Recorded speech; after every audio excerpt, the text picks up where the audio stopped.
Hello guys, ഇത് നമ്മുടെ തിരുവല്ല പാലിയേക്കര ചർച്ചാണ്. അതായത് തിരുവല്ല KSRTCയിൽ നിന്നും ഏകദേശം 2 കിലോമീറ്ററും റെയിൽവേ സ്റ്റേഷനിൽ നിന്ന് 2.5 കിലോമീറ്ററും വ്യത്യാസത്തിലാണ് ഈ ചർച്ചുള്ളത്. ഇതിനെക്കുറിച്ച് ആധികാരികമായിട്ട് പറയാൻ എനിക്കൊന്നും തന്നെ അറിയില്ല. പിന്നെ ഇതിനകത്ത് നമുക്ക് റെക്കോർഡോ കാര്യങ്ങളോ ഒന്നും പറ്റാത്തത് കൊണ്ട് ഞാനൊരു കടുംകൈ ചെയ്യുകയാണ്. എന്നെ സഹിക്കുകയും ക്ഷമിക്കുകയും ചെയ്യുക കേട്ടോ. ബാക്കി പുറകെ കേൾക്കാം. യഹോവേ, നീ മുഴുവനും അറിയാതെ ഒരു വാക്കും എന്റെ നാവിന്മേലില്ല. നീ മുമ്പും പിമ്പും എന്നെ അടച്ച് നിന്റെ കൈ എന്റെ മേൽ വച്ചിരിക്കുന്നു. ഈ പരിജ്ഞാനം എനിക്ക് അത്യത്ഭുതമാകുന്നു. അത് എനിക്ക് ഗ്രഹിച്ചുകൂടാതെ വണ്ണം ഉന്നതമായിരിക്കുന്നു. നിന്റെ ആത്മാവിനെ ഒളിച്ച് ഞാൻ എവിടേക്ക് പോകും?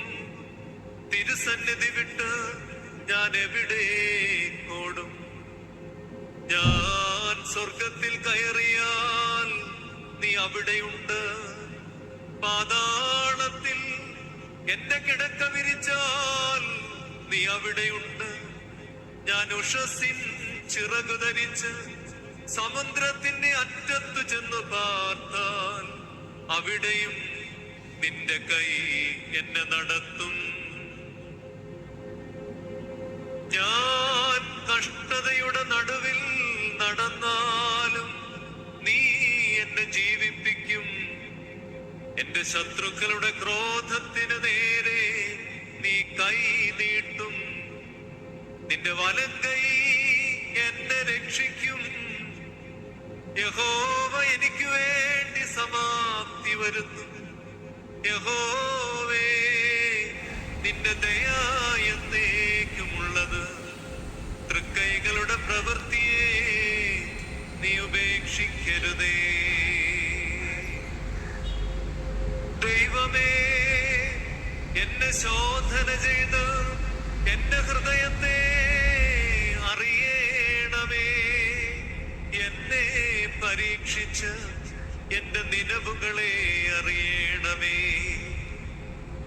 വ്യസനത്തിനുള്ള മാർഗം എന്നിലുണ്ടോ എന്ന് നോക്കി ശാശ്വത മാർഗത്തിൽ എന്നെ നടത്തണമേ.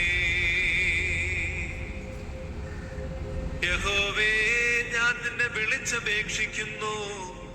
എന്റെ അടുക്കലേക്ക് വേഗം വരേണമേ. ഞാൻ നിന്നോട് അപേക്ഷിക്കുമ്പോൾ എന്റെ അപേക്ഷ കേൾക്കണമേ. എന്റെ പ്രാർത്ഥന തിരുസന്നിധിയിൽ ധൂപമായും എന്റെ കൈകളെ മലർത്തുന്നത് സന്ധ്യായാഗമായും തീരട്ടെ. യഹോവേ, എന്റെ വായ്ക്ക് ഒരു കാവൽ നിർത്തി എന്റെ അധരദ്വാരം കാക്കണമേ.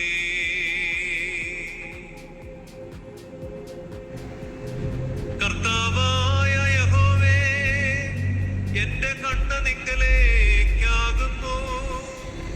ഞാൻ നിന്നെ ശരണമാക്കുന്നു. എന്റെ പ്രാണനെ തൂകിക്കളയരുതേ.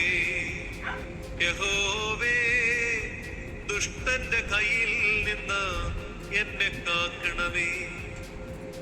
സാഹസക്കാരന്റെ പക്കൽ നിന്നും എന്നെ പാലിക്കണമേ. അവർ എന്റെ കാലടികളെ മറിച്ചു കളയുവാൻ ഭാവിക്കുന്നു. ഗർവികൾ എനിക്കായി കടിയും കയറും മറച്ചു വെച്ചിരിക്കുന്നു.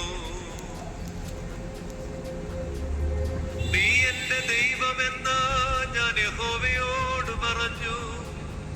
യഹോവേ, എന്റെ യാചനകളെ കേൾക്കണമേ. എന്റെ പ്രാർത്ഥന കേട്ട് എന്റെ യാചനകൾക്ക് ചെവി തരേണമേ. നിന്റെ വിശ്വസ്തതയാലും നീതിയാലും എനിക്ക് ഉത്തരമരുളേണമേ.